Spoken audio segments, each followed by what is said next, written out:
Gracias, Padre, por este día. Bendecimos este momento de estudio bíblico donde oramos para que sea tu Espíritu Santo ministrándonos a todos los que vayamos a escuchar este estudio.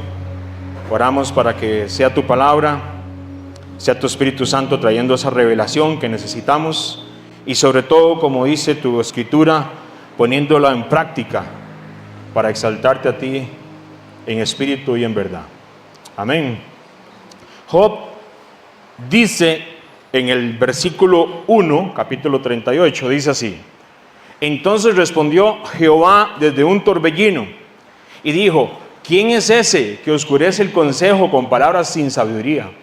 Ahora ciñe como varón tus lomos. Yo te preguntaré y tú me contestarás. ¿Dónde estabas tú cuando yo fundaba la tierra? Házmelo saber, si tienes inteligencia. ¿Quién ordenó sus medidas, si lo sabes? ¿O quién extendió sobre ella cordel, o sea, una cinta de medir? ¿Sobre qué están fundadas sus bases? ¿O quién puso su piedra angular cuando alababan? Oiga muy bien. ¿Cuando alababan quién? Todas las estrellas del alba, y se regocijaban todos los hijos del Padre. Ahí está haciendo un signo de pregunta. Entonces, el trasfondo de este capítulo, aquí en Job, capítulo 38, es que hasta el capítulo 37, Job y sus amigos han discutido un montón de cosas. Han estado discutiendo. Ahí estaba discutiendo los amigos. Bueno, no eran tan amigos de Job algunos, ¿eh? Y estaban discutiendo con ellos y dice, ¿qué es lo que pasa? Estaban discutiendo acerca del sufrimiento y de lo que había sucedido. ¿Qué le había sucedido a Job? Y Job había perdido todo lo había perdido. Sus hijos murieron, sus bienes y sus riquezas fueron destruidas. Job padece de una enfermedad en este momento dolorosa que inclusive le cubre el cuerpo con úlceras. A pesar de todo eso, Job no maldijo al Padre, aunque sí expresó dolor y cuestionamiento sobre el sufrimiento que él estaba. ¿Quién no, verdad? Finalmente, en el capítulo 38, el Padre Eterno, como dice ahí muy bien, desde un torbellino aparece y le responde tanto a los amigos de Job, pero a Job, ¿eh? Y en medio de todo esto está haciendo una revelación de su majestad, está haciendo una revelación de su grandeza. Y lleva la conversación, oiga muy bien, ¿a dónde?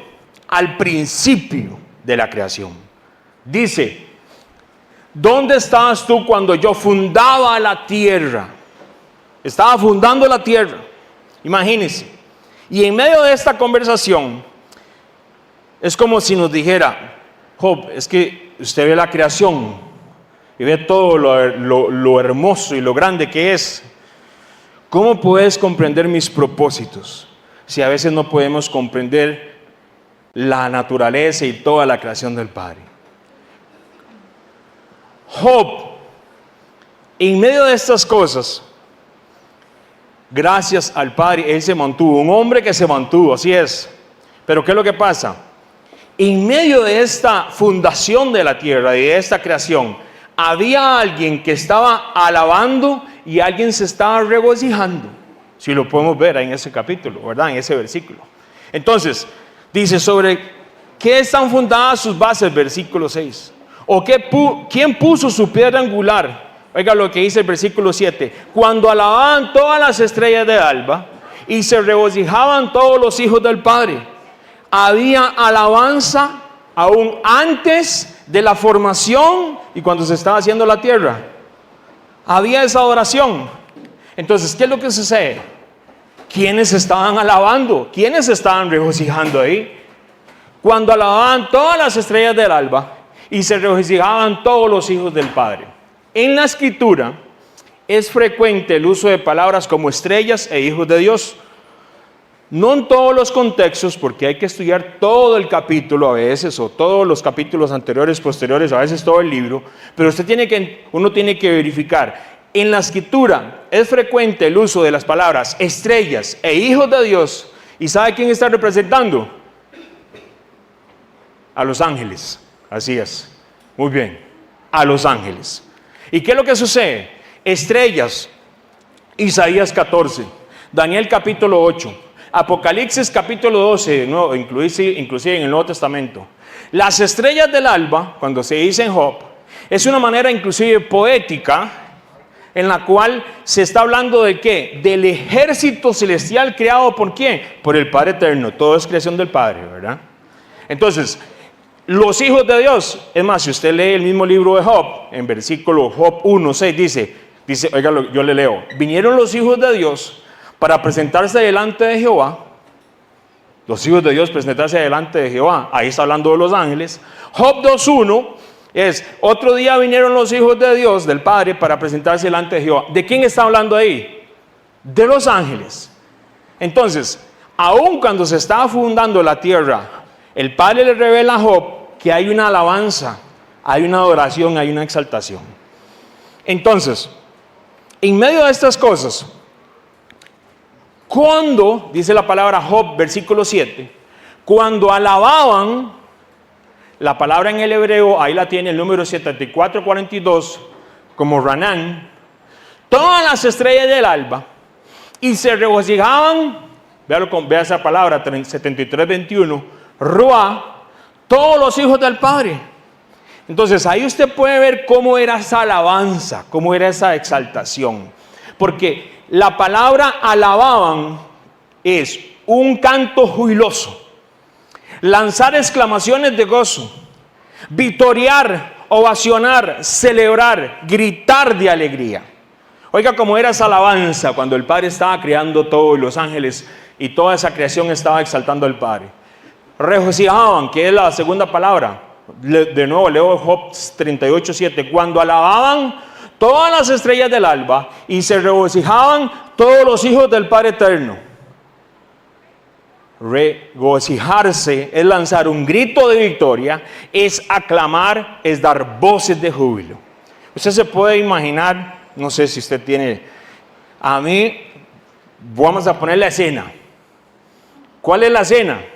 Cuando alababan todas las estrellas del alba y se regocijaban los hijos del Padre, ¿qué es lo que sucedía? ¿Qué es lo que pasaba?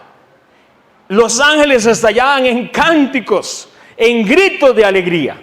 Celebraban la gloria del Creador. Era una adoración espontánea de sus ángeles. Entonces, el Padre Eterno en Job nos deja saber, en el libro, que todo lo que Él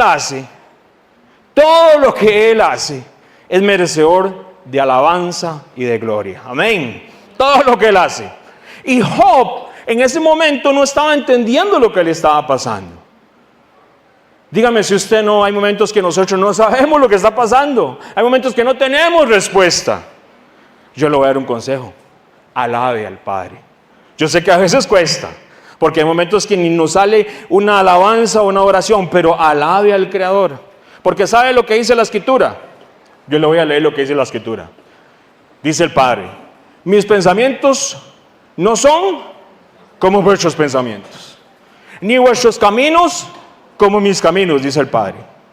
Como son más altos los cielos que la tierra, así son más altos mis caminos que vuestros caminos, y mis pensamientos que vuestros pensamientos. Hay un momento determinado que llegamos al tope y no sabemos si es por aquí, si es por allá, no sabemos. Pero si usted es un verdadero hijo del Padre y busca de su voluntad, hay momentos que hay que alabarle y exaltarle por lo que es Él, no por lo que me ha pasado. Así de sencillo. El Padre es el Padre eterno y habrá momentos muy duros y muy tristes que nos pueden pasar, pero la alabanza y la exaltación es parte de lo que el Padre se merece en todo momento. ¿Por qué alababan los ángeles? ¿Por qué alababan esos ángeles al Padre eterno? Eran seres angelicales. Contemplaban algo nuevo nunca antes visto. La creación era una manifestación. La creación, oigan mis hermanos, la creación era una manifestación visible de la gloria del Padre. Así es. Ellos fueron testigos. Cuando usted es testigo, muchas veces usted lo van a llamar ¿a qué? ¿Para qué? Para decir, ¿no? Ellos fueron testigos de la gloria del Padre y sus alabanzas eran ese reflejo, esa respuesta a esa alabanza. Amén. Ellos fueron testigos del poder infinito del Padre eterno. su sabiduría, su creatividad. Usted recibió educación para el hogar. Oiga, yo me quedé en eso. Aquí en Costa Rica era una materia y lo ponían uno a hacer cosas. Hay gente que con la creatividad son tan creativos, yo no sé cómo hacen. Usted le da algo y hace un montón de cosas. Y a mí me ponían a hacer una cosa con paletas, ¿se acuerdan? Con paletas. Hágase un pozo con paletas.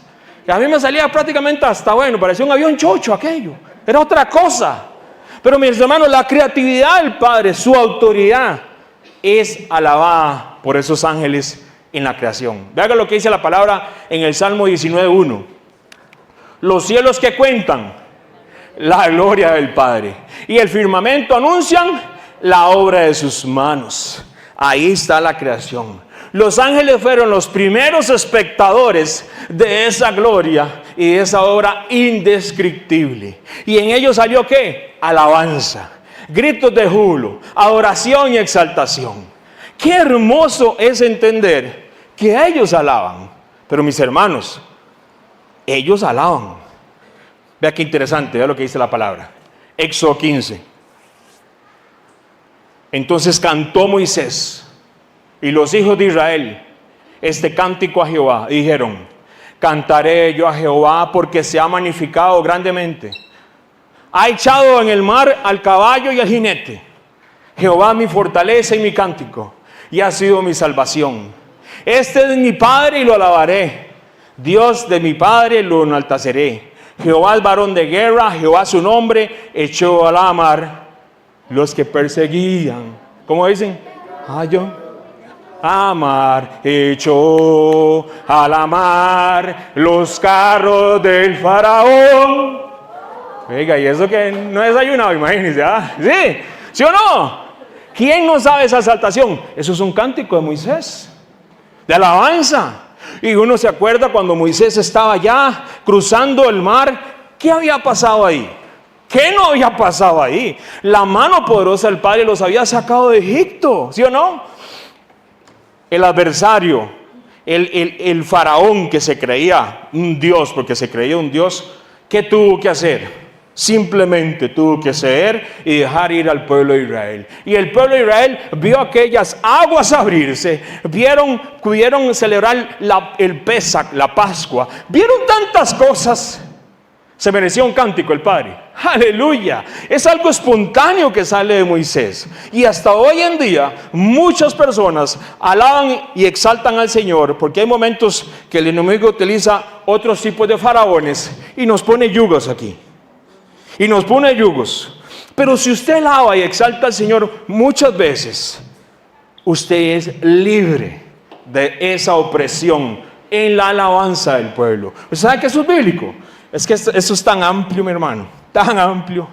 Hermanos, en ese canto denota a través de la escritura un ejercicio activo del canto.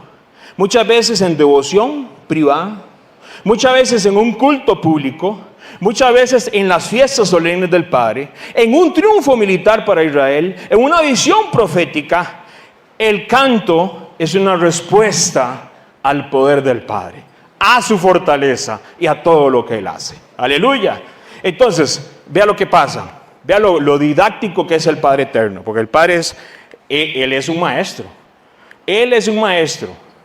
La alabanza y la adoración tenía un medio, tenía una razón de ser: transmitir su verdad, fortalecer la memoria, expresar la alegría y gozo. ¿No le pasó a usted que usted va a la pulpería? No le pasó, y lo mandaron a traer. ¿Y por qué trajo esto? Lo mandé a traer y venía otra cosa. El Padre sabe que uno se le olvida muchas de las cosas. Yo no sé usted, pero bueno, tenemos un compañero en la escuela que le decían teflón. No se le pega nada. Hay maneras, hay gente que no se le pega nada, pero usted sabe que hay métodos, y el Padre sabe que la alabanza y la oración es un método para que la gente aprenda. Es tan así que yo le leo Deuteronomio 31. Vea lo que dice. Ahora pues, le dice, está hablándole, Moisés está escribiendo Deuteronomio. ¿Escribíos qué? Cántico. ¿Y enseñáselo a quién? A los hijos. Allá están, vean, de Israel. Ponlo en boca de ellos para que este cántico me sea por testigo contra los hijos de Israel. Ups. Ellos tenían que aprender ciertos cánticos y eso es lo que le iba a mostrar a ellos. En el futuro era lo que ya el Padre había profetizado. Deuteronomio trae profecía para el propio Israel. Y ahí le está diciendo que a los propios hijos había que enseñarle ¿qué? Alabanza, cánticos, para que ellos aprendieran. Tal vez su hijo no pueda aprenderse el cántico de Moisés, pero sí se puede aprender la oración que acabamos de cantar casi todos aquí juntos. Y ellos ya saben, ese es el cántico de Moisés. Y esas cosas, vea lo que dice el Salmo 78:4. No las encubriremos a sus hijos, ¿qué? Contando a la generación venidera las alabanzas de Jehová y su potencia y las maravillas que él hizo. De nuevo, el Padre es él es el maestro de maestros. Hermoso. Y es tan didáctico que aún en las alabanzas ellos tenían que transmitir la verdad de la Escritura por medio de cánticos. Oiga muy bien. Fortalecer la memoria para que no se olvidaran de dónde venían ellos. Y expresar la alegría, el gozo que ellos tenían, se expresaban en alabanza de oración. Aleluya. Aleluya. Amén. No se encubrirá, no las encubriremos a nuestros hijos, contando a la generación venidera las alabanzas de Jehová. Ellos tienen que conocer las alabanzas de Jehová. Ellos son los que tienen que conocer. Vea lo que dice la palabra. Salmo 22. ¿Quién cree que está escribiendo ese salmo? Pero tú eres santo, dice. Tú que habitas, ¿dónde? Entre las alabanzas de Israel. En ti esperaron nuestros padres. Esperaron y tú los libraste. Clamaron a ti y fueron librados. Confiaron en ti y no fueron avergonzados. David escribe ese salmo. Pero mi hermano, tú que habitas entre las alabanzas, me imagino que ha escuchado este término. Ese término es tejilá. Alabar, celebrar, exaltar, proclamar la grandeza, reconocer públicamente sus obras. ¿Usted cree que fue casualidad que David inclusive danzó de una manera que dice que hasta remolineaba de todo, ¿verdad? Y pegaba brincos por todo lado? David era alguien que tenía una revelación de la palabra. Él entendió cosas, inclusive con el arca, ¿verdad? Ahí donde tienen el arca atrás. Él mandó a traer el arca y la mandó a traer de una manera equivocada, ¿se acuerdan? ¿A dónde lo puso David? La mandó a traer por Uber, dijo el otro. No. David la puso en una carreta con unos bueyes. Y viene aquel hombre y pone Usa, ¿verdad? Y le pone la mano y muere. Y David deja el arca en aquel lugar, en una casa donde es muy bendecido aquella gente. Y David, ¿qué hizo? Usted le pone atención a la escritura, usted puede ver, son los levitas. David fue y buscó la palabra y entendió al tiempo que el arca no se podía llevar en carretas. La presencia del Padre, ¿dónde se lleva? En nuestros hombros, aquí. Él lo merece eso. Y luego fue y trajo el arca. Y él venía adorando y exaltando porque era la gloria del Padre. Y presentó sacrificios de alabanza al Padre. Aleluya. Qué bueno es ser un buen adorador al Padre. ¿Hay revelación? Claro que sí. Cantar, declarar sus maravillas, es testificar de su fidelidad, es exaltar el carácter. Eso es tejilá, es la alabanza y salía. Pero vea lo que dice, qué increíble. Tú que habitas entre las alabanzas de Israel, de tu pueblo. Amén. Qué hermoso es la palabra. Qué hermoso es la alabanza y la adoración. ¿Cómo empieza ese Salmo 22? El Salmo 22 es un salmo mesiánico. ¿A qué se refiere? Es un salmo profético hacia el Mesías. ¿Cómo empieza el Salmo 22? Dice, Dios mío, ¿por qué me has? ¿Quién dijo eso? En la cruz. Esto era un salmo mesiánico. Estamos hablando del mismo salmo que hablaba acerca de ¿qué? De que tú habitas entre las alabanzas de tu pueblo. ¿Verdad qué hermoso? Entonces, ¿qué es lo que sucede? Pero dice el salmista, pero tú eres santo. Tú que habitas entre las alabanzas de Israel. En ti esperaron nuestros padres. Esperaron y tú los libraste. Clamaron a ti y fueron librados. Confiaron en ti y no fueron avergonzados. ¿Sabe por qué? David entendía. Salmo 34:1. Bendiciré a Jehová. ¿Qué dice? En todo tiempo. Su alabanza estará de continuo en nuestra boca. Aleluya.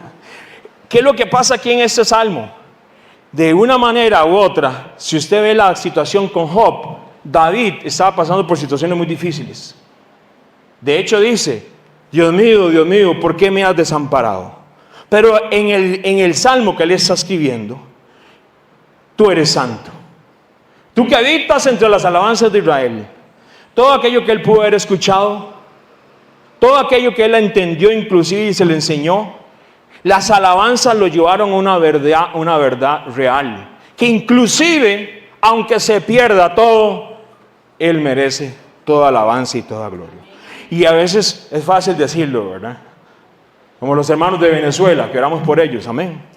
Qué difícil, pero qué visión, y que solamente el Espíritu Santo puede hacer eso. Solo el Espíritu Santo puede traer esa revelación de en momentos tan difíciles exaltar al Padre. Pero nosotros, aquí conozco personas que han pasado por momentos en los últimos meses y años y llegan y me dicen, Henry, yo no sé, pero es increíble la paz que me llena. Inclusive estuve alabando en la mañana. Estábamos despidiendo a un familiar en la tarde y él o ella estaba alabando en la mañana. ¿Quién puede explicar eso? Solamente el Espíritu Santo del Padre. Pero acuérdese, las alabanzas exaltan, traen bendición, traen gozo y nos traen revelación. Entonces el salmista decía, tú que habitas entre las alabanzas de Israel, el Padre Eterno reina en medio de un pueblo que lo alaba y lo exalta. Las alabanzas reconocen públicamente su reinado. Las alabanzas, oiga muy bien, no lo hacen rey. Las alabanzas proclaman que ya Él es rey. Cuando yo lo alabo y lo exalto. Dígame si o no, usted a quien le está adorando y le está exaltando y la gente lo dice, está loco. Ese está loco. Vaya allá en el lugar de trabajo o con la gente que no conocen del Padre y usted adorando al Rey, y usted dice, sí, estoy adorando al Rey Supremo. Y cuando usted vuelve a ver la tierra y todo lo que está pasando, la gente le dice, ¿cómo que usted está alabando? No es lo que está pasando. Porque usted tiene entendimiento. Porque el Espíritu Santo te trae revelación. Porque sabemos que este paso es un paso nada más. Pero vienen cosas hermosas y grandes en el reino del Padre. Y David entendía, Israel debía proclamar continuamente que el Padre Creador, el Padre Eterno, reina, salva, Él es santo. Esa era la misión del pueblo. Las alabanzas son el reconocimiento de esa gloria. ¿Qué hacían los ángeles cuando vieron toda la creación? Una respuesta. Reconocieron todo lo que estaba haciendo y alabaron. Nosotros tenemos que alabar por lo que Él ha hecho en nosotros y por lo que está haciendo, y mis hermanos en fe, por lo que va a hacer. Aleluya. Las alabanzas no producen su gloria. Las alabanzas anuncian su gloria. Las alabanzas anuncian su gloria poderosa. Amén. Gloria al Padre. En medio de todo esto, David, los cielos cuentan la gloria del Padre, ¿sí o no? Los cielos no crean la gloria, no. Los cielos solo revelan la gloria del Padre. Vea qué hermoso el cielo allá. Usted lo oyó hoy, que hoy hasta hoy se despejó de estos días lluviosos. Qué hermosos los cielos. Qué hermoso ver la creación del Padre. La alabanza y la adoración revelan la majestad de un Padre eterno y creador. Y que no depende de nosotros que Él sea el Rey. Él ya es Rey. Pero nosotros le exaltamos por lo que Él es. Mis hermanos, vean qué increíble, qué interesante este pasaje bíblico. Vamos a ir al libro de los Salmos 22, vea lo que dice. Tú eres santo, tú que habitas entre las alabanzas de Israel. Pero vea, es el mismo salmo, todo es el mismo salmo. Esto por supuesto es constante y en otros pasajes bíblicos está. Esto es una verdad bíblica, es una verdad del reino. Vea lo que dice el versículo 22 más abajo. Anunciaré tu nombre a mis hermanos, ¿en medio de qué? De la congregación. Te alabaré. A los que teméis a Jehová, alabarle, glorificarle, descendencia toda de Jacob. Como que está el salmista escribiendo allá y dice, tú que habitas entre las alabanzas de Israel, y dice, anunciaré tu nombre a mis hermanos en medio de la congregación. Entonces, eso es un principio bíblico muy importante que vamos a aprender hoy. para poder comprender lo que es alabanza y la adoración que le pertenecen todo a Él. Entonces, vea qué importante. La palabra congregación ahí es Cajal. Dice el salmista que él va a anunciar el nombre del Padre en medio de ¿dónde? De la congregación. Los que teméis a Jehová, alabadle, glorificad, descendencia toda de Jacob. Entonces, la palabra Cajal significa asamblea. Significa congregación, significa una reunión. Es un grupo reunido de personas convocados pero por el Padre. Amén. Con un propósito. Y ese propósito, vea qué increíble, la definición de Cajal, si usted lo busca y usted, digamos, investiga bastante en el hebreo y demás, para poder entender Cajal te va a mandar a un evento. Así hermoso es el hebreo. El hebreo es tan didáctico que entonces usted comienza a buscar o la gente te comienza a explicar y lo que dice, no. Para entender qué es la asamblea, la congregación, la Cajal, simplemente, ¿sabe qué dice? Referencia, Monte Horeb. ¿Cómo que Monte Horeb? Sí. Hay un momento determinado que el Padre en su revelación, que es continua y va avanzando y va dando, cuando saca a Israel de Egipto, lo lleva, y es más, le dijo al propio faraón, deja ir a mi pueblo, ¿para qué? Para que me adoren. Esa convocación, Israel no fue que dijo, nosotros vamos. No, el Padre dijo, yo los llevo. Es muy diferente que usted vaya, digamos Costa Rica no fue mundial. No podemos ir, no voy a explicar. Otra cosa es que los inviten, otra es que se vaya metido. Pero qué hermoso es que le diga al Padre, no, venga, salga de Egipto, venga por camino del desierto y yo lo convoco a usted. Me voy a explicar. Es como en el básquet, cuando Cristian jugaba más que usted y solo lo convocaban a Cristian. ¿Sí o no? Lo convocaban, lo dejaban en la banca porque era malito, ¿verdad? Para los 3 puntos. Dice que no. Eso es parte, ¿no? A los chiquillos a veces, uy, los padres que tienen hijos en equipos de todo, ¿verdad? Y no los convocan. Pero cuando lo convocan es diferente, ¿verdad? Esa convocación, ¿quién la hizo? No la hizo un entrenador, no la hizo un hombre, la hizo el Padre. A Egipto, eso es una revelación totalmente, es otro tema muy amplio, muy hermoso, pero el Padre está llamando a Israel que salga de Egipto para hacer una Cajal, una asamblea, una reunión. ¿Y sabe quién los convoca? Él. ¿Y qué diferente es cuando lo convoca a uno? Porque cuando Él lo llama, yo clamo, yo puedo clamar a Él, y yo le puedo decir, Padre, Padre. Pero una cosa es cuando me dice, Henry, Él como Padre eterno. Una cosa es que yo lo llame a Él y otra cosa es que Él me llame a mí.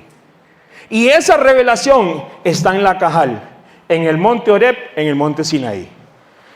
Entonces, ¿qué sucedió en Horeb? Mi hermano, yo necesito saber eso. Oiga lo que dice Deuteronomio 9, versículo 10.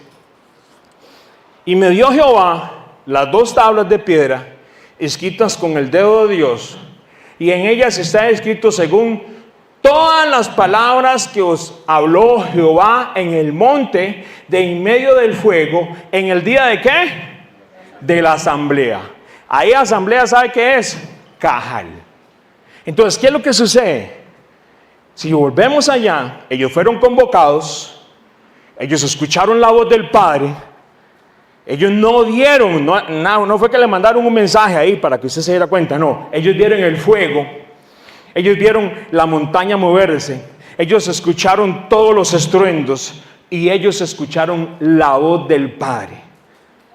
Cuando el Padre comienza a hablar, usted lee Deuteronomio, cuando usted comienza a escuchar todo lo que pasó en el monte y en Éxodo, y usted escucha, y el pueblo llegó a un momento determinado que dijeron, Moisés, ellos escucharon los mandamientos, pero le dicen, Moisés, ve tú arriba, nos da temor. Y el mismo Moisés le dijo, para eso los trajo el Padre aquí, para que lo escucharan, lo vieran, lo entendieran, y era una realidad palpable.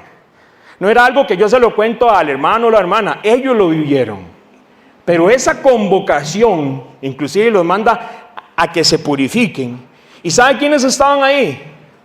No solamente estaba Israel, Habían extranjeros ahí, porque esto era profético, increíble. No solamente Israel, no, ahí había una multitud de muchas naciones con Israel.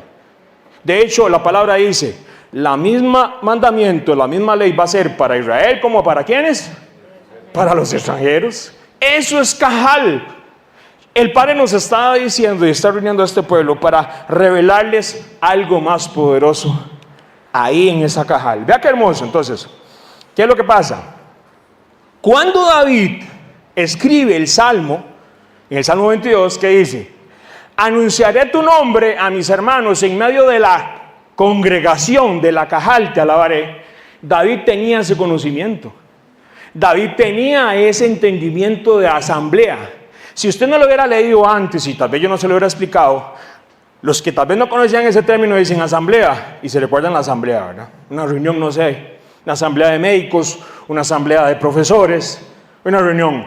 David tenía el concepto de Monte Oreb, gente de todas las naciones ahí con Israel y oyendo la propia voz del Padre, fuego, truenos y una convocación hecha por el Padre. Eso es lo que David tenía en su conocimiento. Entonces, ¿qué es lo que pasa? Cajal es la asamblea convocada por el Padre Eterno, pero tiene una función: escuchar su voz, recibir su palabra. ¿Y qué tenía que hacer la asamblea? Responder, por supuesto, ¿verdad? Ellos dijeron, sí, sí lo vamos a hacer.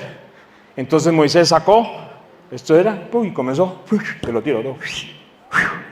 Moisés, ¿qué esparció? Sangre, y la gente hizo pacto. La convocación era, la esencia de Cajal es la congregación y responde al llamado del Padre. El pueblo, las familias, todos los que estaban ahí, se convierten en una asamblea, en una Cajal del Padre cuando escuchan su voz, cuando aceptan su pacto y viven conforme a su voluntad. Aleluya. Oreb marca el nacimiento de Israel como una comunidad de pacto. Oreb marca el nacimiento de la Cajal del Padre. Y en medio de la congregación te alabaré. El salmista entendía eso, que en medio de la asamblea entre los hermanos te alabamos. Era un principio de la Cajal. Qué hermoso, ¿verdad? ¿Por qué es importante esto? Si usted puede ir conmigo ahí rápidamente, vamos a Mateo 18, ¿le parece? Mateo 18. Con muchísimo gusto le podemos hacer llegar el PDF del estudio con todas las notas y demás. Yo con muchísimo gusto se los puedo mandar. Al final me lo pide, yo se lo puedo mandar inclusive hasta por WhatsApp. Mateo 18, vea qué importante. Entonces, Cajal, aleluya. Adoración, exaltación, el Padre habla, su voz se oye. Y decía el salmista, en medio de la Cajal de la congregación te alabaré, aleluya. Mateo, le dije yo, 18, versículo 15. Vea qué hermoso lo que dice la escritura. Vamos a leer el versículo 15. Mateo 18, 15. El Mesías. Por tanto, si tu hermano peca contra ti, ve y repréndele estando tú y él solos. Eso es para cuando hay broncas en familia, ¿eh? Por tanto, si tu hermano peca contra ti, ve y repréndele estando tú y él solos. Perfecto, yo y aquel otro. Va. Y si te oyere, has ganado a tu hermano. Gloria a papá. Mas si no te oyere, toma aún contigo a uno o dos, para que en boca de 2 o 3 testigos conste toda palabra. Segundo paso, 2 o 3 testigos. Perfecto. Tal Mesías predicando ahí, ¿verdad? Versículo 17. Si no lo oyere a ellos, dilo a quién. A la iglesia. Y si no oyere a la iglesia, tenlo por gentil y publicano. ¿Cómo el Mesías está en Mateo 18 enseñándole a los discípulos y habla de qué? De iglesia. ¿Por qué esto es importante? Porque resulta ser que en la doctrina, en la teología normal, la que está muy confundida por un montón de maneras que se ha enseñado lamentablemente mal, se dice que la iglesia empezó ¿dónde? En Pentecostés. La mayoría de gente piensa que Shavuot o Pentecostés ahí es donde empieza la iglesia. es cuando el Espíritu Santo se derrama. ¿Se acuerda? Cuando Pedro predica. La mayoría de gente dice, ahí arranca la iglesia. Como en Mateo 18, el Mesías está enseñando a los discípulos, por supuesto, no ha pasado nada de la cruz, y está diciéndole la manera como hay que perdonar a la gente, y les enseña de iglesia. Está profetizando, y es donde viene la parte del estudio bíblico. ¿Qué es lo que el Mesías está diciendo? La palabra en el griego es eclesia. Imagino que la ha escuchado usted. ¿Sabe qué significa eclesia? Porque eclesia es una palabra en griego. ¿Sabe qué significa? Asamblea.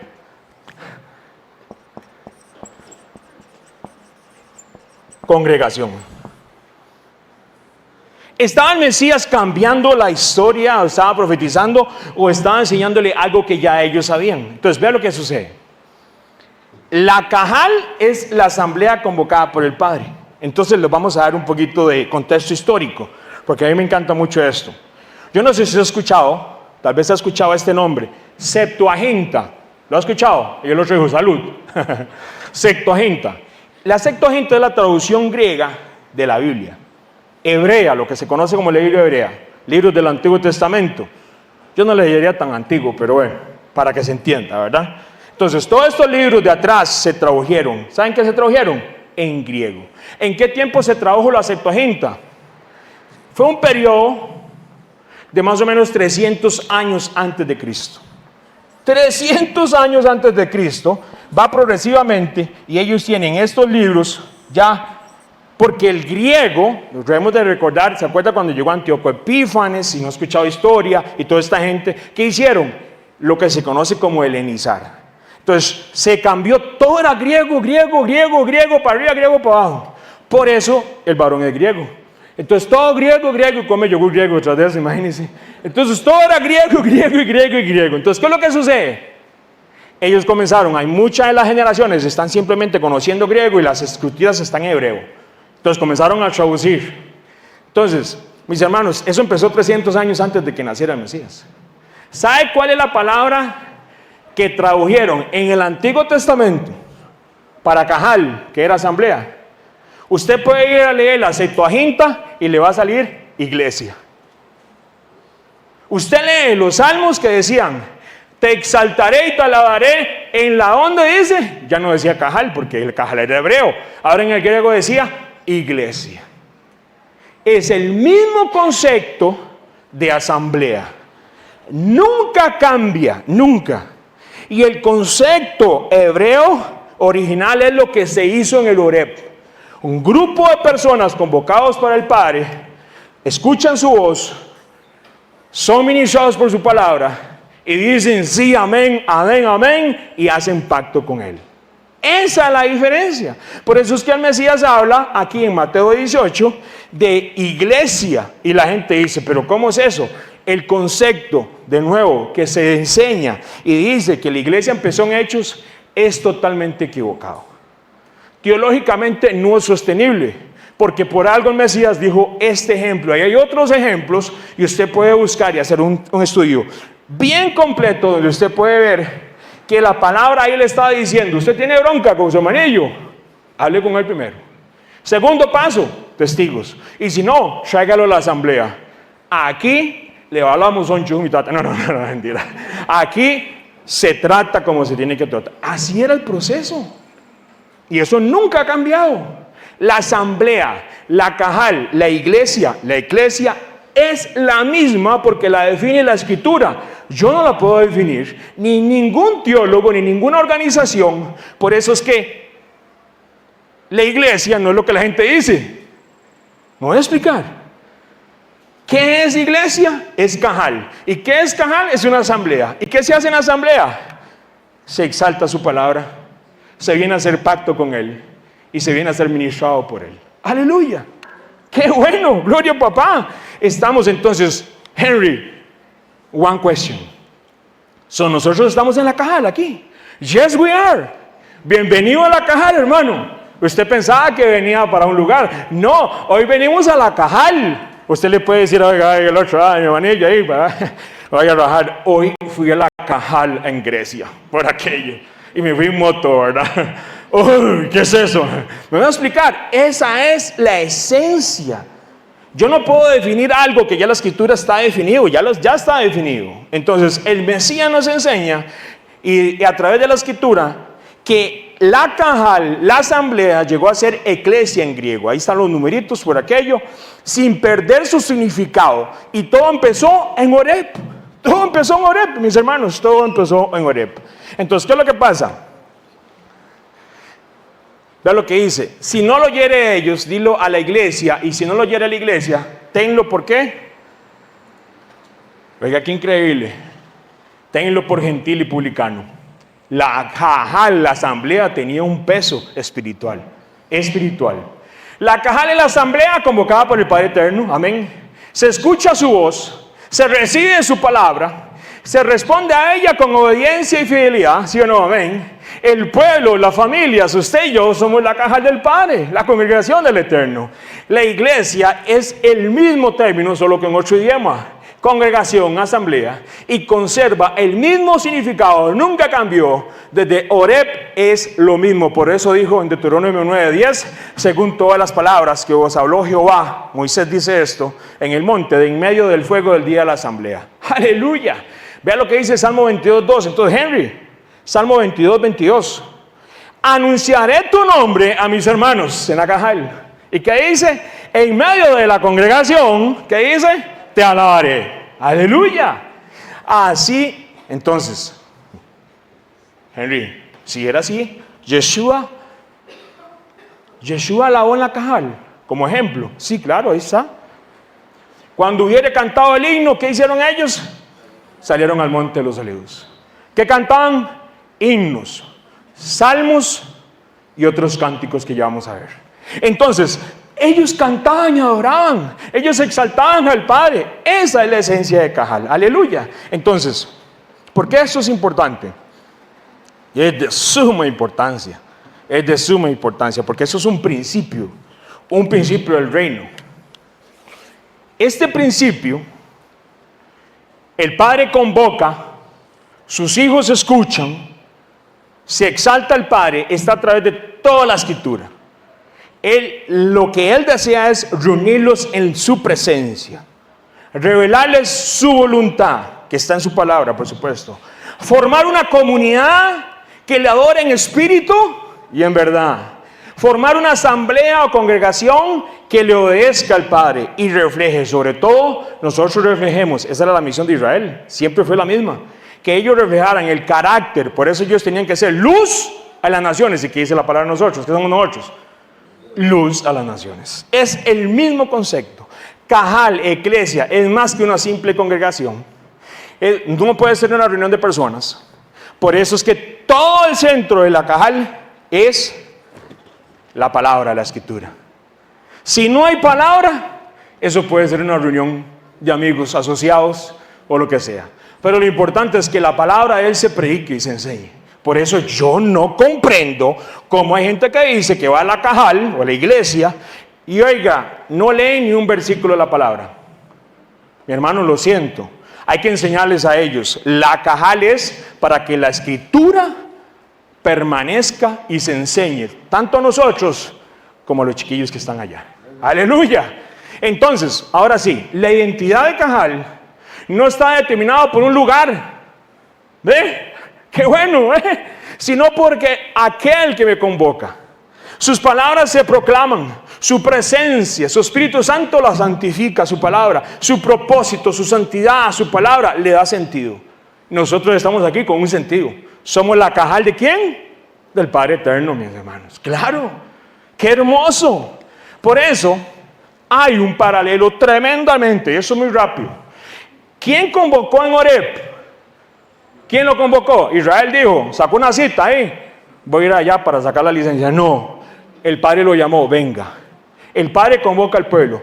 ¿Quién llamó a los discípulos? Los discípulos llenaron una hoja para que... No, Yeshua dijo, mira aquel otro, pescador, venga. Aquel otro, basquetbolista, venga, futbolista, venga. Él es el que convoca. Aleluya. El Mesías llama a sus discípulos, el Padre Eterno convoca a su pueblo. La Cajal es que escuchó La voz del Padre temblaba. ¿Qué escuchó la iglesia? La voz del buen pastor. Qué hermoso, qué hermoso. Hay pacto, sí. Ellos agarraron sangre y rociaron. Moisés roció al pueblo después de escuchar la voz y dicen, hacen pacto, y se roció sangre. Y la gente dijo, sí, amén, hacemos lo que dice el Padre Eterno. Estoy parafraseando, pero así lo dijeron. Está en eso 24:8 por aquello. Ahora en Yeshua tenemos pacto en su sangre. Ve, hermoso. Israel y los extranjeros fue constituido como un pueblo. Sí, una misma ley será para el extranjero como para el israelita. ¿Sabe qué pasa en nosotros? Lo mismo. Dice Efesios, la iglesia se dedicaba como un pueblo nuevo. De ambos pueblos hizo ¿qué? Uno, derribando la pared que los separaba. Viera lo que significa eso. Eso es hermosísimo, eso es otro para estudio. Que los separaba. Hermoso. Él reunió tanto como israelitas como nosotros de todas las naciones y nos dijo, ustedes van a ser un pueblo. Aleluya. Qué hermoso. El Padre habita en medio del campamento, ¿se acuerda? Estaba el tabernáculo. Y el tabernáculo era la presencia del Padre. Y ellos no se movían si no era por la presencia del Padre que se movía. Se movía la Shekinah, la gloria del Padre. Ellos se movían. Ellos no se movían si no era por la presencia. ¿Qué hacemos nosotros ahora? Y que hago lo que me da la gana. Ah, bueno, eso es usted. Yo, como soy de la Cajal, seguimos la guianza del Espíritu Santo. Es lo mismo. Es la misma esencia. Lo que sucedió vuelve a suceder. La Cajal llega a ser la iglesia sin perder su significado que se le dio en el monte Horeb. Usted puede decir, gloria papá, yo pertenezco a una Cajal aquí en Grecia, una iglesia.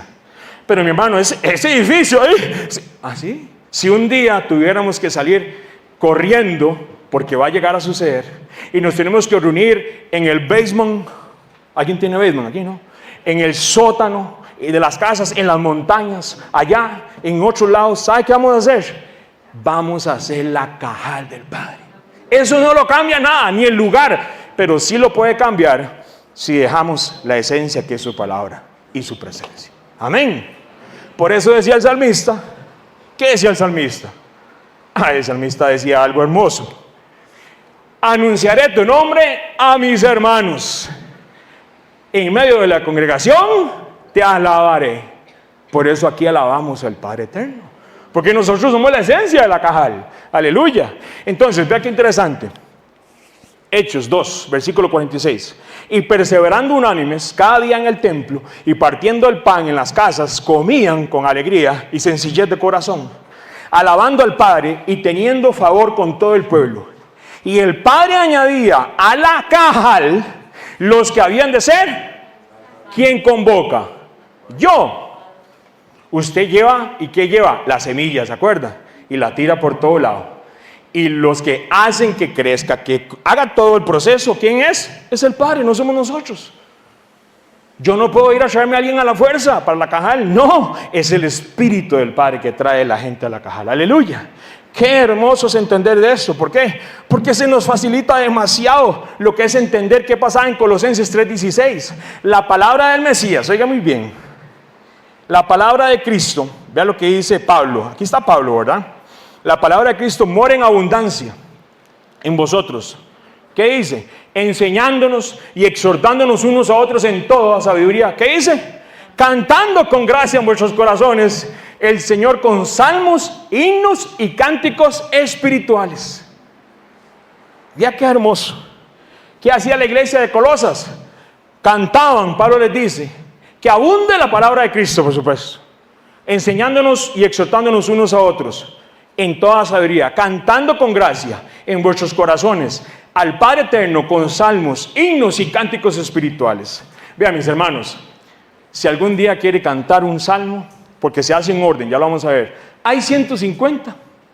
Ya se aprendió usted el Salmo 91 que le dije, ¿no? No se lo aprendió todavía. Ok, el 150 salmos, imagínense. Y muchos de ellos se cantaban a menudo siguiendo un estilo de recitación, claro que sí. Hay mucha adoración y alabanza que son salmos, solo que uno a veces no se sabe el salmo, ¿verdad? Himnos, ¿qué son himnos? Eran composiciones nuevas, oiga muy bien, creadas por los mismos creyentes, enfocadas específicamente a celebrar al Mesías, su vida, su muerte y por supuesto su resurrección. Esos eran himnos. Cánticos espirituales eran cánticos, oiga muy bien, espontáneos. Aleluya, gloria al Padre. Expresiones de alabanzas guiadas directamente por el Espíritu Santo durante las reuniones, exclamaciones de júbilo. Yo no sé si usted le ha tocado, yo lo experimenté con una persona que amo mucho, que por cierto está en otro país, y ese varón tenía un don para los cánticos espirituales. ¿Sabe cómo le dicen? Cántico nuevo. ¡Qué hermoso! Oiga, no es cualquiera, ¿verdad? No, o sea, es un don, es algo que sale y oiga, ¡qué hermoso! Y es pura palabra, pura oración. Vea qué increíble. Vea lo que dice la Escritura. ¿Qué pasó en Corintios? Eso eran Colosas. En Corintios, ¿qué hay pues, hermanos? Cuando os reunís, cada uno de vosotros tiene salmo, doctrina, tiene lengua, tiene revelación, tiene interpretación. Hágase todo para edificación. ¿Qué es lo que está haciendo Pablo? Pablo está poniendo orden a la iglesia. Y le está diciendo, todo se puede hacer, pero se hace en un orden. Me voy a explicar. Empieza el otro allá y el otro empieza. Entonces, esa es la parte. Pablo está poniendo ahí una dirección para que la iglesia siga una directriz, para que no se hiciera desórdenes y demás. Efesios 5:18. La gente en Éfeso también. Sí, Pablo le dice, no embriaguéis con vino, en lo cual hay disolución. Antes bien, sed llenos de ¿qué? Del Espíritu del Padre, hablando entre vosotros. ¿Qué hablaban? Salmos, himnos, cánticos espirituales, cantando y alabando al Padre en vuestros corazones. Amén. Entonces, ¿qué es lo que sucede? La esencia de Cajal nunca la perdió la iglesia que predicó Pablo, Pedro, todos ellos. ¿Por qué? Porque ellos entendían el concepto de Cajal en hebreo. Hoy hay un concepto rarísimo de iglesia, que muchas veces ni siquiera se lee la palabra. Eso ya, ahí no, esos son meetings. Evidencia histórica. ¿Vamos a la historia? Sí, claro, vamos a la historia. A mí me gusta mucho estudiar la historia, ¿lo han visto ustedes? Sí, claro. ¿Por qué? Porque en la historia está muchas cosas que la gente piensa que, ¿y para qué eso? Es que es evidencia histórica. Está en la historia. Los romanos escribían todo, los griegos escribían todo. ¿Y sabe qué escribieron? De los principios de la iglesia. Hay una carta escrita, está más o menos escrita en el año 112, después de Cristo. 112, oiga muy bien. El templo fue destruido en el 70, más o menos. Y esto es en el 112 después de Cristo. Y hay un hombre que se llama Plinio, que era gobernador de Bitinia. Entonces, para hacerle más fácil, a mí me encanta con los mapas, él era, por supuesto, del Imperio Romano y estaba por el lado de Turquía. Por ahí estaba. Plinio dirigió una carta a un emperador. ¿Sabe cómo se llamaba? Marco Ulpio Trajano. Tal vez usted lo ha visto en las historias o eso de History Channel. Hay gente que le encanta ver esos maratones de History Channel. Dice, solicitaba instrucciones la carta, el tal Plinio, cómo debía tratar a los cristianos. ¿Cómo debía tratarlos? ¿Sí? Ya que no existían normas claras para juzgarlos o castigarlos. El Imperio Romano tenía algo. Para ellos el emperador, ¿quién era? Un dios, igual que Egipto, con el faraón. Y entonces vea lo que dice Plinio en la carta. Este documento constituye uno de los testimonios no bíblicos más antiguos que confirman la existencia y las prácticas de las primeras Cajal de las iglesias. Oiga muy bien. Entonces, ¿qué es lo que sucede? En esa carta explicaba Plinio lo que hacían los creyentes a los que él perseguía. ¿Sabe qué hacía? Los comenzó a seguir, que los cristianos se reunían y ¿sabe qué hacían? Cantaban de forma alterna himnos a Cristo, o sea, Mesías, como si fuera un Dios. Para el Imperio Romano, si usted era vivo en ese tiempo, era una bronca. Si usted decía, tú eres mi rey, Yeshua, Jesús, era una bronca. Porque para ellos el único rey, ¿quién era? El emperador romano. Eso es una de las evidencias más claras que la Cajal mantuvo siempre su identidad, aun cuando eran perseguidos. La iglesia primitiva, que primitiva no tiene ni la P, ¿verdad? La iglesia que se conoce, pongámosle del 70 para acá, después de todos, que está inclusive hasta Juan, en la isla Patmos. Toda esa iglesia fue perseguida, asesinada, muerta y todo simplemente por hacer inclusive cánticos que decían: Él es mi rey. Hoy cantábamos al principio: Rey de justicia. ¿Vio qué libertad? En el Imperio Romano no lo podía hacer usted. ¿Cómo no lo vamos a exaltar a Él? Ahora, aproveche, porque vienen tiempos donde no se va a poder hacer. Entendemos el propósito porque dijo el salmista: anunciaré tu nombre, mis hermanos, en medio de la cajal de la congregación te alabaré. Sí, sí lo entendemos más, claro, ya se amplió, ya entiendo lo que quería decir el salmista. Y por qué nunca cambió con el Mesías y por qué nunca cambió en la historia. ¿Por qué la deberíamos de cambiar nosotros? Porque el que la quiere cambiar es otro. Claro. Oiga lo que dice la palabra. Dice Job 38:6. ¿O quién extendió sobre ella el cordel, la cinta? ¿Sobre qué están fundadas sus bases? ¿O qué puso su piedra angular cuando alababan todas las estrellas del alba y se regocijaban todos los hijos de Dios? ¿Quiénes están ahí? Todos los hijos de Dios. Usted analice esto. Si el Padre está dando una revelación en Job de la creación, ¿usted no cree que ahí pudo haber estado lo que se conoce como el pisuicas, el adversario, Satanás, Hasatán? Porque si ahí están todos, él vio la gloria y los ángeles alabando al Padre. ¿Y qué dice la Escritura? ¿Que Satanás estaba muy contento con eso? No. Decían los chiquillos, no pegó. Mateo 4, versículo 8. Otra vez le llevó, ¿quién? El diablo, Satanás, Pisuicas, Hasatán, como le quiere llamar usted, a un monte muy alto. ¿A quién? A Yeshua. Y le mostró todos los reinos del mundo y la gloria de ellos. Y le dijo: todo esto deberá decir, postrado, ¿qué? ¿Se acuerda? Esto lo vimos hace 15 días. Pero hoy no estamos hablando de lo que es, lo que recibe aquel que es primogénito. Hoy estamos hablando de la condición que él quería poner. Si postrado, ¿qué? Me adorares. Entonces el Mesías les dijo: vete, Satanás, porque Cristo está. ¿A quién solo adoramos? Al Padre eterno. Solamente a Él lo adoramos. Pero vean lo que pasa. El adversario pone condiciones según él. El salmista declaraba que los cielos están en su gloria y su poder, ¿sí o no? Pero aquí en medio de todo esto podemos ver a un ángel que quiere adoración. No, eso pasó en el pasado, seguro. Claro, por supuesto. ¿Qué es lo que sucede? Isaías 14, Ezequiel 28. Y estoy hablando de estudios profundos. ¿Sabe qué me muestran? Que siempre ha habido un sistema, siempre a través de toda la historia, siempre hay un sistema que quiere que usted se incline ante ese sistema. ¿Sabe cuál sistema se llama ese? El sistema del anticristo. Por eso desde el tiempo de Pablo estaba el sistema del anticristo ya, sí, claro, por supuesto, ahí estaba puestico todo. Pero vea qué interesante, si lo vemos hacia el futuro, ¿qué dice? Apocalipsis 13:4. Y adoraron al dragón y adoraron a la bestia. ¿Usted sabía que los tiempos finales es una batalla de adoración lo que viene? O adoramos a uno o adoramos al otro, pero usted no se va a quedar en el medio. Usted escoge, o adora al dragón y la bestia, o adora al que es digno de toda alabanza y toda gloria.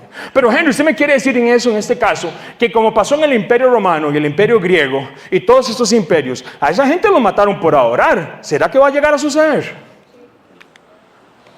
Dice la palabra, Apocalipsis 13:8, que todos los moradores, no todos los morados, cuidado, todos los moradores de la tierra, ¿qué dice?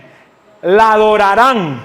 ¿Pero quiénes? Aquellos cuyos nombres no están escritos en el libro de la vida del Cordero. Usted no tiene por qué inclinarse ante el Hasatán. Porque ¿dónde está su nombre? Su nombre está ¿dónde? En el Book of Life, en el libro de la vida. La adoración va a ser importante para esos días, Henry. Sí. Ve que tenía sentido que inclusive en el Antiguo Testamento se le enseñaran a los hijos palabra por medio de salmos. Enséñeselos. Aleluya, sí, así es. Ese es el tiempo que estamos viviendo. ¿Por qué? Porque a nuestros hijos le van a decir, adora esa estatua. Ya se lo están diciendo. Inclínense ante esa bandera. Ellos no nacieron para inclinarse solamente y adorar al único que es digno de alabanza. Y si no lo enseñan en la casa, ¿dónde lo vamos a aprender? En la Cajal, aleluya. Pero entonces vamos a hacerlo conjuntamente, porque en la Cajal adoraremos y exaltaremos el nombre del Padre. Amén. ¿Qué es lo que sucede? Vea lo que dice la Escritura. Pero yo digo, aquí hay un principio bíblico para este tiempo final, véalo. No juréis en ninguna manera. Hay gente que dice, yo se lo juro, pero yo no lo juro. No, eso no se hace, deje de hacer eso. ¿Qué dice? Dice, no juréis en ninguna manera, ni por el cielo. ¿Qué es el cielo? El trono del Padre. ¿Qué hizo el adversario? Él quería ese trono. Él quería entronizarse, pero no lo logró y no lo va a lograr.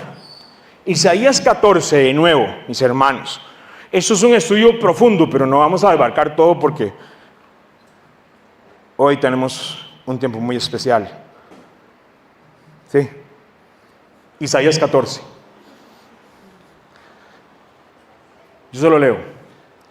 ¿Cómo caíste del cielo, oh lucero, hijo de la mañana? Si era lo que significa solo lucero, aquí nos quedamos hasta las 4 de la tarde. Cortado fuiste por tierra, tú que debilitabas a las naciones. Versículo 13. Tú que decías en tu corazón, subiré al cielo a lo alto, a las estrellas del Padre, levantaré mi trono. Vea que el Mesías me dice en Mateo 5, que no juren de ninguna manera ni por el cielo, porque el cielo ¿qué es? El trono del Padre. Y el adversario quería levantar el trono, ¿dónde? En el cielo. ¿Qué piso y casa? Oiga, qué malo. Subiré al cielo a lo alto junto a las estrellas. Aquí está hablando de un hombre de Babilonia. Sí, pero estúdielo, profundícelo. Porque la palabra a mí me habla en el Nuevo Testamento, en el Antiguo, de cosas que está hablando de una persona, pero está hablando de otra también. Esto no es un invento. ¿Qué iba a saber el hombre ese de Babilonia que quería subir al cielo? Sí, en su mentalidad. ¿Por qué? Porque ellos eran como un anticristo. El anticristo va a ser el propio adversario personificado aquí en la tierra. Es un espíritu en un hombre. Y eso es lo que viene para esos días. Entonces dice, oiga muy bien, y en el monte del testimonio me sentaré. ¿En el monte dónde? Del testimonio me sentaré. Bueno, en el trono del cielo, salao. Porque el que está en el trono, ¿sabe quién es? Nuestro Padre eterno. Pero vea lo que dice, y en el monte del testimonio me sentaré, a los lados norte, dice, sobre las alturas de las nubes subiré y seré semejante al Altísimo. Quería ser como Dios. Mas tú derribado eres hasta el Seol. Él ya sabe para dónde va. A los lados del abismo. Así es, él tiene ya. ¿Qué trató de usurpar? El trono del cielo. No lo dice Apocalipsis. ¿Cuánta cantidad de ángeles se fueron con él? Claro. Pero ¿qué es lo que pasa? ¿Será que va a tratar de usurpar el monte del testimonio? ¿Cuál es el monte del testimonio? ¿Qué es ese monte? En otras palabras, hay un deseo en este ser que lo adoren. Por eso cuando el Mesías estaba en la tentación dice, todo esto te daré si me adoras. Él desea adoración. Entonces, Isaías dice, vamos a estudiar esta palabra rápidamente. Tú que dices en tu corazón, subiré al cielo en lo alto, a las estrellas del Padre, levantaré mi trono. ¿En el monte qué? No dice testimonio, ahí dice en el monte de los Moedín, en el monte de los Moed. ¿Sabe cuál es ese monte? Moedín es una palabra en hebreo que lo que significa son el monte de las convocaciones. ¿Qué era la Cajal? La asamblea, la convocación del Padre. ¿Saben dónde vamos nosotros? A los Moedín. Eso es otro estudio, increíble. Pero ¿qué es lo que pasa? Hay un lugar específico que el Padre escogió porque a Él le place. Él es el Padre. Yo no soy Dios, como decía ya aquella adoración. Yo no soy el Creador. A Él le plació escoger un monte para que se celebraran las fiestas. ¿Y sabe por qué? Porque un día iba a venir su Hijo, unigénito, y iba a derramar su sangre en ese monte. ¿Sabe cómo se llama? Jerusalén, el monte. Porque un monte allá es muy diferente a nosotros. Usted aquí dice, ¿cuál es el monte? Tenga hay que tener cuidado, eso no se puede decir en cualquier lugar. El monte, hay otros montes alrededor, es muy diferente lo que es monte allá. Entonces hay un monte donde él caminó su hijo, su sangre se derramó, y los Moedín, el monte del testimonio donde se iba a celebrar Pascua, Pesach, primicias. ¿Qué venía después? Pan sin levaduras, gracias. Shavuot y las fiestas que hay de otoño. Ahí hay algo especial, nos guste o no nos guste, el Padre lo escogió, es para evidencia de toda la creación de que hay un mundo espiritual y que está afectando hoy en día a nuestras vidas y nuestros países y nuestros territorios. Sí, así es, claro. El monte del testimonio es el monte de la reunión. El tiempo señalado es el monte que hace alusión donde se construirá el lugar donde se les darán los Moedín, de nuevo Jerusalén. Los Moedín, desde donde Yeshua, el Hijo unigénito, derramó su vida. Mi hermano, es el Padre. Entiéndalo como papá o como mamá. Su Hijo derramó su sangre en esa ciudad por la salvación, ¿sabe quién? De todos nosotros. Y de todos aquellos que crean en su nombre en la tierra, sean chinos, franceses, ecuatorianos, bolivianos, la nación que sea, si creen en ese sacrificio, caminen en su palabra, porque Él es la palabra, y ven su resurrección, ellos serán salvos. Si buscan, inclusive bajan al agua y son bautizados. Así lo dice la Escritura. ¿Dónde se dio todo eso? Es el monte de Jerusalén. Entonces, ok, Él trató de usurpar el trono en el cielo. Ok, por eso aquellos ángeles cayeron con él. ¿Ha tratado de usurpar el monte del templo? ¿Será que trató de usurpar el testimonio en Jerusalén? Sí, sí lo hizo. Hoy en día, ustedes estuvieron ahí, ¿hay templo o no hay templo? Yo no he podido ir, por favor cuéntenme, ¿hay templo o no hay templo? Por favor, está aquí. No hay templo. ¿Sabe por qué no hay templo?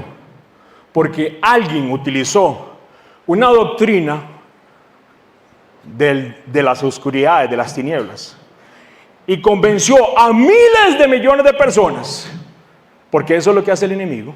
Eso es lo que hace el enemigo. ¿Y sabe qué hizo? Él usurpó literalmente el monte del templo. Eso está en la Biblia. Eso estaba profetizado en Isaías 14. Cuando ellos caminaron ahí, vieron y tomaron fotos, yo no lo podía ver, pero usted está viendo la revelación de Isaías escrita ahí porque él usurpó ese monte. Pero ¿sabe qué? Le queda poco tiempo, David. Le queda poco tiempo. Porque ¿sabe dónde va a regresar el Mesías? Dijo el otro, a Costa Rica, porque aquí somos súper pura vida, súper chiva. No, mi hermano, lo siento. Él va a regresar a esa tierra. Pero ¿sabe con quién?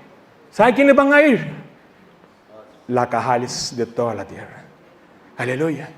Cuando usted tiene y usted camine ahí, si algún día, Él levantó su trono y lo usurpó, pero le queda poco tiempo. ¿Sabe por qué? Porque Él se aprovecha de la ignorancia. Mis hermanos, dice la palabra que fueron cegados. Hay que orar para que esa gente conozcan del Mesías. ¿Cuánta gente está en doctrinas, sea la que sea, y ni siquiera se habla una gota de la Escritura? Son doctrinas que no llevan la gloria al Padre. Pero ellos fueron engañados para que inclusive el propio monte fuera usurpado. Tiene sentido, ¿verdad? Si los ángeles vieron la creación y vieron aquello que estaba formándose, ¡wow! Eso es nuevo. ¡Wow! Eso es nuevo. ¿Sabe qué hacemos nosotros ahora? ¡Wow! Él es nueva criatura. Ya lo viejo pasó. Son nueva criatura, son cosa nueva. Si los ángeles adoraron por todos los cielos y todo lo que vieron, ¿cómo yo no voy a gloriarme cuando veo a alguien que es nueva criatura en Cristo? Es la mayor expresión de la alabanza y de la gloria del Padre, ver a un corazón que iba al Gehema, a las tinieblas, y hoy el Padre lo resucitó. Por eso dice la palabra que cuando un pecador se arrepiente, ¿qué hay en el cielo? Hay alabanzas, hay gloria. Si allá se alegran, ¿cómo yo no me voy a alegrar? Mis hermanos, nuestros hijos y los hijos de nuestros hijos tienen que conocer que esto es literal. Y vieras esta enseñanza, si usted se basa en lo que es la música moderna, estoy hablando, y en lo que es los deportes, porque Él está en todo lado. Y no estoy hablando de Dios, estoy hablando del que quiere llevarse toda la gloria de las naciones. Y cómo está infiltrado y metiéndose ahí en los oídos de nuestros hijos, porque están oyendo música, cosas que les están quitando a ellos la alabanza que le pertenece al Padre. Aleluya. Vamos a alabar a nuestro Padre en las casas, amén. Le vamos a enseñar los salmos a nuestros hijos, sí. Enséñele una adoración, una exaltación al Padre esta semana, porque nuestros hijos y los hijos de nuestros hijos no nacieron para estar confundidos con aquel que desea llevarse la gloria. Y mis hermanos, yo le digo una cosa, ya para terminar. Había una gente, no es que yo le adoro así, yo lo dejo así. No, yo le adoro así, así. Vino el tal Pavarotti allá, estamos en New Jersey. Y fue al concierto de Pavarotti. Y aplaudía.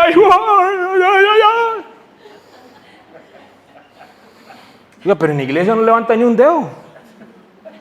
Y con Pavarotti. Esa alabanza se repite mucho. A mí no me gusta. Eso no es de Dios. Ah, sí. ¿Y cuánto tiempo tienes estar escuchando la música que no edifica y que repite lo mismo hasta se lo sabe? Se lo sabe. Hay gente que se sabe las canciones de los Tigres del Norte, mi hermano, literal. Los ángeles azules, y no son los ángeles de Dios. ¿Cómo es eso? Hay algo muy sencillo que me enseñaron un día de estos. Vea, eso está lleno de ¿qué? Qué bendición que sea agua. Si yo llego y choco con usted y pum, y pego, ¿y esto qué va a salir de aquí? ¿Qué hay aquí? Agua, ¿verdad? No puede salir nada más, no va a salir ni un hidratante, ni vino, ni nada, porque aquí hay agua. Así de sencillo. Si yo pego con mi hermano aquí atrás y ¡pum! ¿Y qué? ¿Qué le va a caer a él? Agua. ¿Ve qué sencillo? Porque dentro de esto hay agua. Sí, es sencillo. Usted dice que usted pega con gente. ¿Qué le pasa? ¿Qué le pasa? Ahí en la calle. ¡Ush! ¿Qué dice la palabra? ¿Qué hay dentro de nuestro corazón? Se refleja. Y yo no lo estoy diciendo con esto que no hay momentos como las de Job, porque hay momentos que hemos pasado duros, todos hemos pasado. Pero yo quiero llenar mi corazón de alabanzas, para que el día que choque contigo, mi hermana, ¿sabe qué va a salir de mí? Bendición y gloria. No puede salir nada aquí, nada de eso. Porque si aquí hay gloria, alabanza y exaltación al Padre, ¿sabe qué va a salir de mi palabra, de mi corazón? Alegría, gozo y bendición. ¿Qué hay en nuestros corazones? ¿Qué hay en la mente del ser humano? ¿Por qué cree que es tanta batalla con TikTok, Instagram, YouTube, todas las redes sociales? Porque la gente está llena de un montón de cosas y menos de alabanzas y de gloria al Padre. Tenemos que cambiar. Nuestros hijos tienen que vernos menos en los celulares y más adorando al Padre. Pero mi hermano, yo adoro feísimo, no se preocupe. No se preocupe, esto no se trata de un concurso, se trata de exaltarlo a Él. De una evidencia que se ve inclusive en la tierra, porque Él quiere que usted no le adore, porque Él se merece toda la alabanza y toda la gloria. Y como decía el salmista, en medio de la asamblea proclamaré tu nombre y exaltaré tu nombre en alabanzas, Yeshua. Gracias, Padre, por esta tarde. Terminamos en esta tarde diciéndote que tú eres bueno. Si desea ponerse de pie. Dice la palabra, mientras usted se pone de pie, qué hermoso dice la palabra. Así que ofrezcamos continuamente al Padre por medio de Jesucristo un sacrificio de ¿qué? de alabanza, es decir, el fruto de los labios que confiesan su nombre. Aleluya, Padre, hoy queremos presentarte a ti continuamente un sacrificio de alabanza a tu nombre. Entendemos la importancia de la alabanza y de la oración, y creemos, Padre, firmemente, porque tu escritura está, que daremos gloria y honra al que se merece. Dice la palabra, mas la hora viene y la hora es cuando los verdaderos adoradores adorarán al Padre en espíritu y en verdad, porque también el Padre tales adoradores busca que la adoren. El Padre es espíritu, y los que la adoran en espíritu y en verdad es necesario que la adoren. Padre, gracias en esta tarde. Yo levantaré mi boca y te exaltaré, Padre. Gracias porque tu sabiduría y tu bendición todo es eterno, Padre, y porque podemos entender que tú eres un Rey soberano que se merece toda alabanza y toda la gloria en el nombre de Yeshua. Padre, te pedimos perdón por los momentos que no hemos sido capaces de a veces de inclusive llevar un buen testimonio a mis hijos, inclusive a la gente del trabajo o a la gente inclusive en la calle. Que se escuche la alabanza en tu carro, que se escuche la adoración en tu casa. Tú eres el templo del Padre. Ellos no habitan lugares hechos por mano de hombre, y tenemos el privilegio de que su presencia está en nosotros. Padre, te damos gloria a ti, te damos gloria a ti. Así que ofrezcamos, dice tu palabra, continuamente al Padre por medio de Yeshua un sacrificio de alabanza, es decir, el fruto de labios se confiesen tu nombre, Padre. En toda alabanza, sea en mi casa, con mi familia o con mis hijos, enseñaremos a nuestros hijos a alabar al Padre de la manera correcta. Entendemos que fuimos reunidos con un propósito, y es que su palabra sea exaltada, su nombre sea exaltado, y somos ese pueblo que tú convocaste.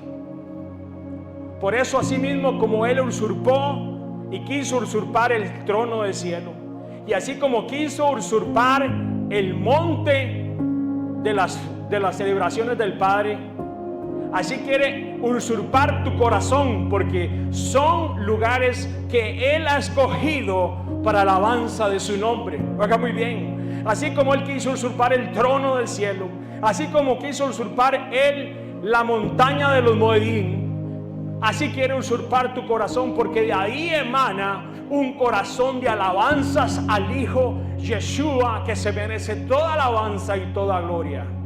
Hoy comprendo que mi corazón es santo, mi boca es santa, mis manos son santas, y no usaré mi templo para cosas paganas, cosas que no le agradan al Padre.